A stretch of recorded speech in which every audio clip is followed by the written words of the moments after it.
Kembali lagi di Newsroom pemirsa, kami masih dalam perbincangan dengan tema menjaga keutuhan bangsa pasca rusuh di Papua. Saya ke Pak Said. Ya, Vanda. Pak Said, apakah kerusuhan di Papua akhir-akhir ini ada unsur politik? Atau dalam kacamata politik ini seperti apa? Ya, tentu saja setiap peristiwa-peristiwa ya yang sudah menyangkut tentang gangguan keamanan, menciptakan instabilitas itu sulit dipisahkan dari adanya kondisi politik tertentu gitu ya, yang menjadi atau melatari dari peristiwa itu. Nah, kalau saya cuma pengen fair dulu ini sebetulnya, Vanda ya, kan sekarang ini kecenderungan yang saya baca di media sosial, para pejabat dan sebagainya, itu kan ingin menunjukkan rasa simpati kepada masyarakat Papua gitu ya, yang mungkin merasa ya terhina dan sebagainya akibat peristiwa di Surabaya, Malang dan seterusnya itu. Itu hal yang baik dan saya mendukung gitu. Tapi menurut saya juga akan tidak fair kalau kemudian masyarakat yang katakanlah menginginkan keutuhan NKRI itu juga kemudian harus dikorbankan demi hanya ingin menarik simpati masyarakat Papua. Menurut saya kita harus proporsional. Saya setuju dengan Romo tadi bahwa masyarakat Papua tentu harus kita beri ruang yang yang cukup gitu. Ya, untuk mereka bisa mengembangkan dirinya, membangun daerahnya gitu. Termasuk misalnya mendapatkan perlakuan yang adil di luar Papua, misalnya di Surabaya, di daerah-daerah yang lain gitu.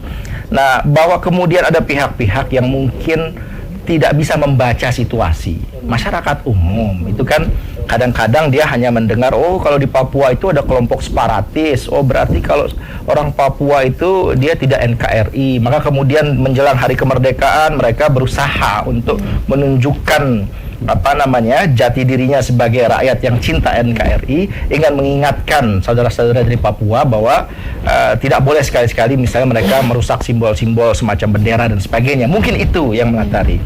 Tapi ini kan orang atau kelompok yang mungkin nggak mengerti tentang kondisi Papua yang sebetulnya gitu. Kalau kita sorot dari tinjauan politik luar negerinya apalagi gitu ya, ada kelompok-kelompok yang coba mendukung Papua untuk merdeka dan seterusnya gitu. Jadi kita perlu adil, saya kira masyarakat, pemerintah perlu adil juga memperlakukan gitu. Jangan nanti orang akhirnya ketika ingin membela NKRI justru yang menjadi korban gitu. Gitu. Tapi saya setuju juga bahwa masyarakat Papua ini betul-betul harus kita perhatikan. Banyak ketertinggalan mereka yang terus oleh Pak Jokowi sedang diperbaiki ya dalam 5 tahun terakhir dan ke depan akan ditingkatkan gitu. Itu mungkin belum ketemu aja nih, belum ketemu ya sebetulnya kehendak atau keinginan. Kan sebetulnya misalnya gini, muncul usulan-usulan referendum, merdeka dan sebagainya. Itu kan sebetulnya ujungnya adalah kesejahteraan gitu. Nah, pemerintah juga sama ingin mencapai kesejahteraan itu gitu. Nah, sebetulnya udah ketemu tuh. Nah, cuma cara untuk mencapai kesejahteraannya ini yang mungkin saya kira belum diforumkan dalam suatu rembuk gitu ya, yang melibatkan semua unsur tokoh-tokoh. Papua itu banyak masyarakat adatnya gitu ya, yang tidak bisa yang saya dengar gitu, tidak bisa katakanlah dimonopoli oleh satu orang tertentu gitu. Makanya teman kita dengar misalnya dari staf sus presiden ya itu diragukan misalnya posisinya sebagai kepala suku dan seterusnya. Ya mungkin ada yang lain juga dilibatkan gitu loh. Jadi jangan ada pihak yang merasa bisa mewakili Papua sendirian atau pemerintah hanya melihat segelintir saja sementara mengabaikan kelompok-kelompok tokoh masyarakat, adat, pemuka agama begitu ya, dan juga termasuk pemerintahan daerahnya gitu, untuk diajak berbicara. Nah, supaya ketemu nih cara untuk mencapai kesejahteraan itu tidak mesti melalui suatu referendum apalagi kemerdekaan gitu. Nah, kalau kita kaitkan pada soal referendum ini kan masih banyak salah paham ya di kelompok sebagian para pengunjuk rasa misalnya yang menyuarakan referendum dan seterusnya itu, ini mungkin belum memahami betul tentang sistem hukum yang kita anut gitu. Jadi kalau keterlibatan rakyat secara langsung dalam pengambilan keputusan di negara kita itu hanya satu, melalui pemilu, ya kan, baik pemilu pilpres, pemilu legislatif, DPD begitu kan, maupun termasuk pemilihan langsung di kepala daerah, dan kalau di level desa ada pilkades gitu misalnya. itu adalah cara rakyat menyampaikan suaranya gitu secara terbuka, secara langsung gitu dengan proses yang kita kenal sebagai pemilu. Referendum itu nggak pernah kita kenal. Yang kita pernah anut referendum itu bukan referendum seperti yang dibayangkan oleh sebagian orang gitu atau banyak terjadi di negara-negara lain. Dalam pengertian yang lebih luas, referendum itu kan adalah kegiatan untuk menyampaikan pendapat rakyat secara langsung untuk setuju atau tidak setuju terhadap suatu kebijakan negara. Kebijakan negara banyak sekali gitu, banyak sekali. Nah, yang pernah kita anut dengan ada TAP MPR nomor 4 tahun 83 dulu, kemudian diturunkan jadi Undang-Undang 5 tahun 85. Itu sebetulnya referendum yang bersifat terbatas, bukan untuk seluruh kebijakan negara, hanya terkait dengan pengubahan undang-undang dasar untuk pengubahan konstitusi. Karena waktu itu pasca pemilu 82 muncul ada kekhawatiran tentang meningkatnya suara dari partai di luar Golkar dulu ya, itu dari P3, dari PDIP gitu, yang suaranya kalau digabung tuh bisa hampir lebih dari separuhnya Golkar gitu. Jadi suara Golkar lebih tinggi hanya separuh dari dua partai, dan itu membahayakan bagi kondisi politik. Maka dikhawatirkan kemudian kalau merujuk kepada pasal 37 Undang-Undang Dasar sebelum di amandemen, itu kan di ketentuan pasal 37 diatur tentang bagaimana mekanisme mengubah konstitusi.